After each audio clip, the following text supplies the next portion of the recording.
кала бийлигинин планы боюнча Бишкектеги Жаманбаев көчөсүнөн Горький көчөсүнө чейинки Айтматов проспектисинин бир бөлүгү оңдолуп, ал Арча дарыясы аркылуу өткөн көпүрө кеңейтилет. Буга 2,4 миллион сом сарптоо пландалууда.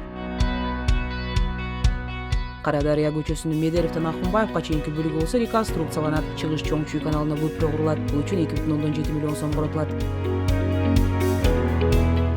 Алимов Алиханов көчөсүнүн Анкарадан Сухия Батырга чейинки бөлүгү Чыгыш Чоң Чүй каналына көпүрө куруу менен оңдолот. Анын баасы 3,3 миллион сомду түзөт. Мындан башка Достоевский көчөсүнөн Акунбаевден Куланакка чейинки оңдоо мерчимдирген. Буга 928 миң сом каралууда. Безимянный көчөсү түштүк Чоң Чүй каналын бойлой Токонбаевден Байтык Батыр көчөсүнө чейинки оңдолот. Буга болсо 2,8 миллион сом каралган. Жалпы 14,4 миллион сом коротуу пландалып жатат. Мамлекеттик сатып алуулар порталына жарыяланган маалыматка ылайык тапшырыктар 26 мартка чейин кабыл алынат.